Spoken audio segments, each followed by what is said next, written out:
부활하신 예수님께서는 하나님께로 다시 올라가시기 전에 땅 끝까지 복음을 전하라, 내 증인이 되라 말씀하셨습니다. 예수님 말씀을 들은 다음에 제자들이 가장 먼저 한 일은 가룟 유다의 자리를 채워줄 사도 한 사람을 선출하는 일이었습니다. 이 가룟 유다는 예수님이 직접 뽑으신 제자 가운데 한 사람인데, 그는 제자들의 그 살림살이를 맡을 정도로 신뢰를 받았습니다. 하지만 가룟 유다는 돈 몇 푼에 예수님을 배신하고 말았습니다. 예수님은 이런 유다를 안타깝게 여기시고 말씀하십니다. 인자는 자기에 대하여 기록된 대로 가거니와 인자를 파는 그 사람에게는 화가 있으리로다. 예수님은 장차 고난받으실 것을 알고 계셨는데 그 불행한 일을 제자 중에 한 사람이 하게 되는 것을 너무나 안타깝게 여기시고 하신 말씀입니다. 그래서 예수님은 유다에게 몇 번이나 돌이킬 기회를 주셨지만 결국 그는 예수님을 배신하고 영혼이 파괴되었으며 스스로 목숨을 끊는 비참한 결말을 맞이하고 말았던 것입니다. 오늘 본문에서 부활하신 예수님을 만난 후에 제자들은 예수님께서 우리를 구원하시고 다시 살아나신 이 복음의 기쁜 소식을 전하려는 사명감으로 충만해졌습니다. 그리고 이 중요한 일을 시작하기 전에 예수님께서 이루신 그 대속과 희생의 그 귀한 사역, 그리고 직접 선출하신 사도의 명예로운 직분이 가룟 유다라는 한 사람에 의해서 손상된 것을 회복시키고자 했습니다. 그래서 제자들 중에 대표 역할을 맡은 베드로는 다른 한 사람의 사도를 선출해서 예수님이 정하신 온전한 사도의 수를 유지해야 된다고 말합니다. 이렇게 해서 초대교회는 새로운 사도 한 사람을 선출하게 된 것입니다. 교회가 복음을 위해서 헌신할 사람을 일꾼으로 세우는 것은 예수님께서 제일 먼저 시작하신 일이고, 초대교회가 300년 동안 박해를 받는 동안에도 꾸준히 지켜왔던 일입니다. 교회는 사도들이 보여주었던 이 방법에 따라서 믿음과 삶의 본이 되는 사람들을 일꾼으로 선출해 왔습니다. 또 이렇게 선출된 사람들은 교육과 훈련을 통해서 직분을 감당하기에 합당한 일꾼으로 성장해 왔던 것입니다. 이 전통에 따라서 우리 교회는 오늘 한 사람의 장로와 두 사람의 안수 집사를 선출하고자 합니다. 그래서 그 전에 먼저 오늘의 말씀을 통해서 주님의 일꾼으로 선출되는 사람의 자격과 또 선출하는 과정과 그 결과를 알아보고 우리 모두가 일치된 마음으로 하나님의 말씀에 따라서 받아들이는 시간을 가지고자 합니다. 자, 먼저 어떤 사람을 교회 일꾼으로 세워야 하는지 22절의 말씀을 보면 첫 번째로 항상 우리와 함께 다니던 사람 중에 하나를 세운다고 했습니다. 그러니까 사도의 자격은 무엇보다도 먼저 예수님의 공생애를 함께한 사람이어야 했습니다. 왜냐하면 이 사람이 해야 되는 가장 중요한 일은 예수님을 전하는 것이기 때문에 예수님의 공생애를 함께한 경험이 있어야 예수님의 가르치신 것과 기적과 십자가의 고난과 부활에 대해서 증언할 수 있는 자격을 가지는 것입니다. 그래서 이 사도들이라고 하는 이 사도의 직분이 아주 독특하고 특별합니다. 예수님의 공생애에 함께한 경험이 있어야 예수님의 증인이 될 수가 있습니다. 증인은 사건의 현장을 목격한 사람이라야 자격이 있습니다. 들은 것만 가지고는 안 됩니다. 자, 그렇다면은 교회 일꾼 될 자격의 첫 번째는 무엇보다도 교회에서 일어나는 사건과 함께한 사람이어야 합니다. 또 가장 먼저 예배에 충실하게 참석하는 사람이어야 합니다. 왜냐하면 신약의 예배는 예수님의 사건을 선포하는 자리이기 때문입니다. 이것이 우리가 지금 예배를 드리는 의미입니다. 이 예배는 예수님의 그 복음의 사건을 선포하는 자리입니다. 또한 이 자격은 교회 일꾼으로 선출된 다음에도 동일합니다. 우리는 매주마다 이 예배를 통해서 예수님이 주님 되심을 배우고 듣고 또 가르치고 전하는 사명을 가지게 되는 것입니다. 두 번째로 우리와 더불어라고 했습니다. 사도로 선출되는 자격은 다른 사도들과 더불어 주님을 섬기는 사람이어야 한다는 겁니다. 그래서 교회의 직분자로 선출되는 사람은 다른 일꾼들과 주님의 일을 함께 해왔던 경험이 있어야 합니다. 주님의 일을 혼자서 하는 것이 아니고 교회를 위해서 자기의 시간과 노력과 물질을 들여서 헌신한 경험이 있는 사람이 합당하게 쓰임 받을 수 있습니다. 교회 일꾼이 되어서 하는 일은 자신의 시간과 노력과 물질을 들여서 교회를 섬기는 일입니다. 그래서 주님과 교회의 유익을 위하여 자신을 드리고 헌신하려는 사람이 교회 일꾼으로 선출될 자격이 있는 것입니다. 세 번째로 예수께서 부활하심을 증언할 사람이 되게 하여야 하리라고 했습니다. 사도의 가장 우선적인 사명은 예수님의 부활을 증언하는 일입니다. 그래서 예수님의 사도들은 예수님의 부활을 증언하는 일에 자신의 전 생애를 바쳤습니다. 이들은 말로만 주님을 증언하는 것이 아니라 복음을 전하다가 고난을 받고 순교를 감당하기까지 자기 삶 전체로 예수님이 주님이라는 것을 증거하며 살았습니다. 그래서 교회 일꾼으로 선출된 사람은 삶으로도 본이 되어야 합니다. 우리의 삶이 곧 우리가 믿는 믿음의 내용입니다.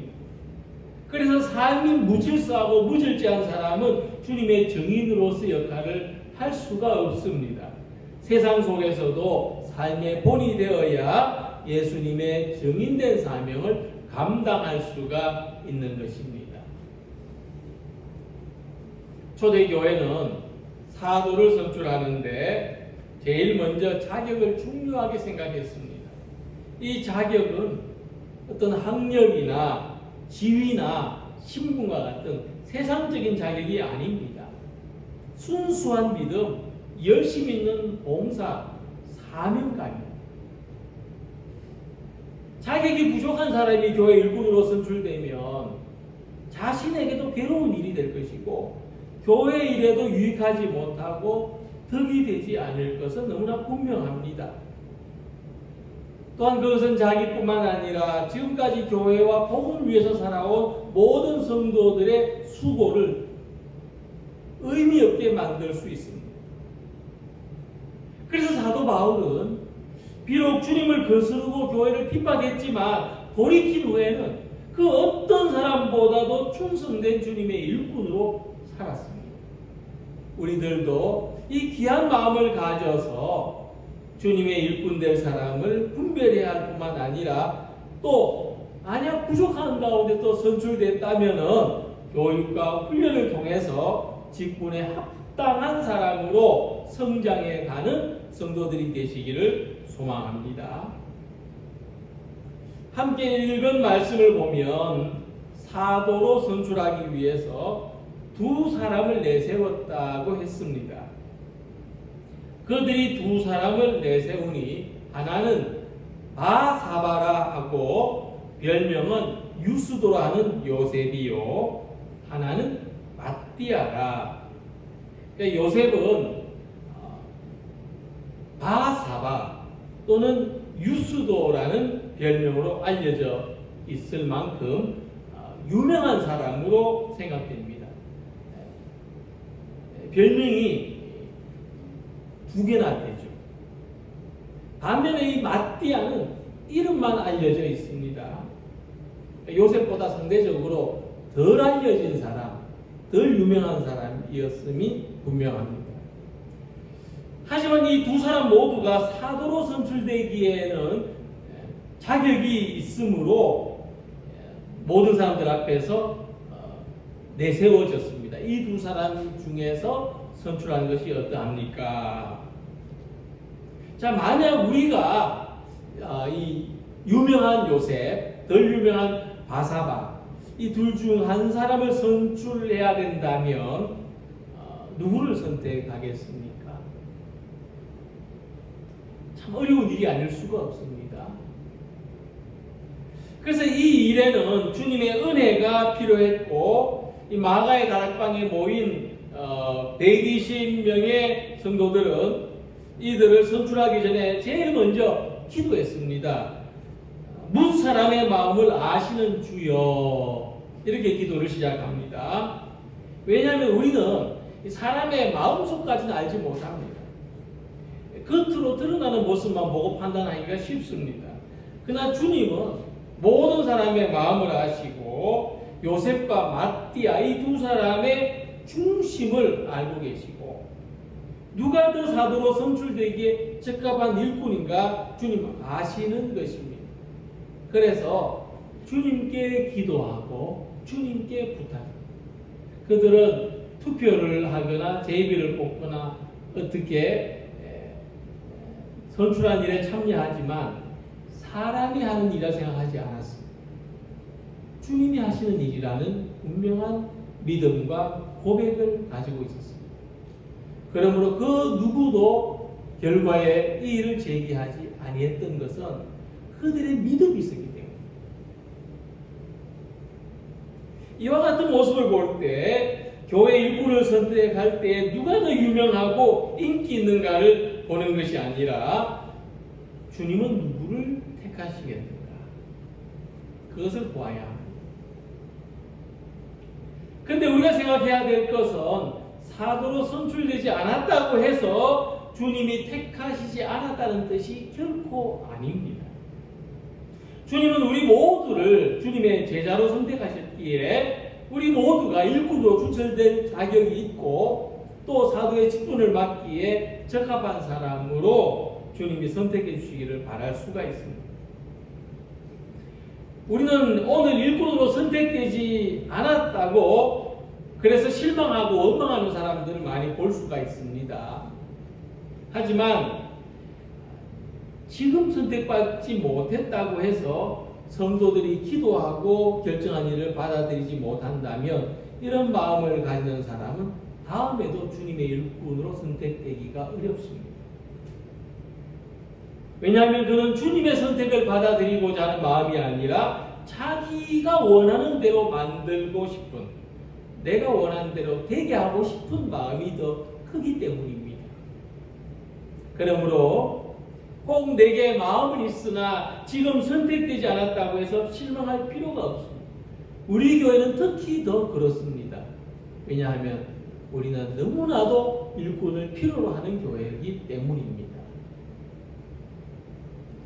그러나 지금은 주님이 필요로 하시는 순서에 따라서 일꾼을 선택하는 것입니다. 그래서 사도들은 두 사람 중에서 누구를 선택할 것인지 제비를 뽑았습니다. 사람의 필요에 따라서 선택하는 것이 아니라 주님이 필요하신 대로 선택해 주시기를 바라기 때문에 제비를 뽑았습니다. 그 결과는 놀랍게도 마띠아가 선출됐습니다. 의외의 결과라고 할 수 있습니다. 이 사실을 두고 교회 역사가들은 이렇게 해석합니다. 만일 투표로 선출했으면 요셉이 뽑혔을 것이다. 그러나 주님은 마띠아를 선택하셨다. 분명 요셉도 마띠아도 훌륭한 사람들이었지만은 교회가 박해를 받는 시기에 주님이 원하신 사람은 요셉이 아니라 마띠아였다. 하는 것입니다. 일을 잘하는 목수에게는 연장이 많습니다. 하지만 그는 때에 따라서 적합한 도구를 써서 집을 짓습니다. 이것이 일 잘하는 목수입니다. 망치질이 필요할 때는 망치를 쓰고 톱질이 필요할 때는 톱을 씁니다. 이같이 우리 안에도 많은 일꾼들이 있지만 주님은 지금 이때에 필요한 사람을 일꾼으로 세워서 사용하시는 줄 믿습니다. 그래서 바울은 디모데에게 말했습니다. 누구든지 이런 것에서 자기를 깨끗하게 하면 귀 쓰는 그릇이 되어 거룩하고 주인의 쓰심에 합당하며 모든 선한 일에 준비되리라. 그래서 지금 선출되지 않았다고 해서 나는 주님의 일꾼으로 선택받지 못했다고 낙심하지 마십시오. 지금은 지금의 일꾼이 필요하고 다음에는 그때의 헌신한 일꾼이 필요합니다. 오히려 주님이 나를 필요로 하실 때에 요긴하게 쓰임받을 수 있는 일꾼이 되고자 이 마음을 품으시기 바랍니다. 경험이 적은 나귀, 어린 나귀는 무거운 짐을 지지 못합니다. 하지만 더욱 연단되고 훈련함으로써 준비된다면 주님께서 무거운 짐도 맡길 수 있는 일꾼이 되는 것입니다. 일꾼이 되어서 섬기려는 마음을 가지는 것은 우리 모두에게 소중한 일입니다. 그러므로 주님이 부르실 때에 응답하도록 항상 준비하는 우리 모든 성도들의 마음가짐이 되시기를 바랍니다. 자, 함께 읽은 말씀 26절에 제비를 뽑아 마띠아를 얻으니 그가 11사도의 수에 들어가니라고 했습니다. 마띠아는 선출됨과 함께 이제 사도가 됐습니다. 마띠아는 사도가 되어서 사도의 직무를 감당하게 되었다는 것입니다. 그런데 마띠아가 사도로 선출되고 얼마 지나지 않아서 오순절 성령 강림이 있었습니다. 이것은 무엇을 이야기해 줍니까? 자, 만약 마띠아가 선출된 다음에 선출되지 못한 요셉이 불만을 표시합니다. 왜 제비 뽑기를 했느냐? 투표를 하지. 이렇게 이의를 제기하고 이 선출이 잘못되었다고 항의하고 내가 되어야 되는데 왜 마띠아가 먼저 되었느냐? 또 다른 사람들이 여기에 동조했다면 과연 오순절 성령 강림의 역사가 있었을까? 과연 초대교회에 하나님의 놀라운 부흥의 역사가 일어났을까? 생각을 해봅니다. 예수님에 의해서 직접 사도로 선출되었지만 사도의 직무를 감당하지 못한 사람도 있었습니다. 그는 가룟 유다입니다. 주님의 일꾼으로 선출된 다음에 그 짐을 지지 못해서 처음으로 되돌아가 버리는 사람도 있습니다. 가룟 유다처럼 직분을 받지 않은 것보다 못한 결과를 맞이하는 사람이 되어서는 안 된다는 것을 말해주고 있습니다. 그래서 주님의 일꾼으로 선출된 사람은 주님이 택하신 결과를 받아들이고 예배 생활이나 헌신 생활이나 삶에서 더 나은 모습이 있어야 합니다. 주신 직분에 합당한 사람이 되어서 살아가야 자신에게도 영광스러운 일이 되고 주님의 교회도 덕이 되는 것입니다. 마띠아는 사도로 선출된 다음에 마띠아가 어떻게 했다 하는 이 개인적인 이름으로는 등장하지 않습니다. 그러나 사도행전 2장 14절 보면 베드로가 11사도와 함께 서서 소리를 높여 이르되 라고 하는 말씀이 있습니다. 베드로가 이때에 정말 돌에 맞아 죽을 위험을 감수하고 유대인들에게 말씀을 선포하는, 복음을 선포하는 자리에 마띠아도 함께 있었다는 것입니다. 이것을 보면 그는 이미 모든 사도와 함께 열심히 주님의 부활을 증거하는 사람이 되었다는 것을 알 수 있습니다. 핍박을 받아서 성도들이 사방으로 흩어졌을 때에도 사도들은 예루살렘 교회를 지켰습니다. 또한 땅끝까지 이르러 주님의 증인이 되는 사명을 감당했습니다. 교회 전에 내려오는 전승에 의하면 마띠아는 이 북아프리카의 에티오피아에까지 가서 복음을 전하다가 원주민들에게 돌로 맞고 나무에 매달려 순교했다고 전해집니다. 이 덕분에 에티오피아는 지금 이 90%가 넘는 무슬림들 가운데서도 10%의 기독교인들이 이 초대교회 때부터의 전통적인 기독교의 모습을 지키고 있는 그런 나라가 되었습니다. 우리 교회도 유구한 세월이 흐른 후에도 그 장로님 덕분에, 그 권사님 덕분에, 그 집사님 덕분에 오늘과 같은 모습을 가지게 되었다고 기념될 수 있는 그런 주님의 일꾼들이 되시기를 소망합니다. 얼마 전에 어떤 분이 이런 고민을 이야기하셨습니다. 교회 직분자가 되면 교회를 위해서 더 많은 헌신을 해야 되는데 그것을 감당하기에 능력이 부족해서 참 고민이 많다. 잠이 들지 않을 정도로 고민이 된다. 말씀이었습니다. 이 말씀을 들을 때 하나님이 저에게 이런 마음을 주셨습니다. 우리들이 주님의 일꾼이 되고자 한다면, 주님의 일에 헌신하고자 한다면 능력은 하나님께서 주십니다. 우리들이 어떤 것이든지 주님의 일을 하고자 하면 하나님께서 할 수 있게 해주십니다. 그래서 우리 믿음의 선배들은 이런 말씀을 하셨습니다. 사람이 십자가를 지고자 하면 십자가가 그 사람을 지고 간다. 그러므로 주님의 일꾼이 되는 것은 부담스러운 일이지만은 또한 주님께서 우리들에게 힘과 능력을 주셔서 감당하게 하십니다. 첫 사도는 예수님께서 직접 부르셨지만 그 후에도 마띠아라든지 바울, 실라, 디모데, 마가와 같은 훌륭한 일꾼들이 있었습니다. 바울 자신도 나중에 부름받았지만 주님께서 부르신 그 사명을 목숨처럼 지키고 살았습니다. 이와 같이 우리는 주님이 합당하게 쓰시도록 준비되는 일꾼이 되시기를 소망합니다. 만약 오늘 부르신다면 마띠아처럼 충성된 일꾼으로 쓰임받을 것입니다. 나중에 부르신다면 바울처럼 헌신하는 일꾼으로 살아갈 것입니다. 우리를 불러 일꾼으로 삼으시고 훈련시키시고 영광 받으실 주님의 은혜만을 바라보며 살아가는 모든 성도들이 되시기를 주님의 이름으로 기원합니다. 기도드리겠습니다.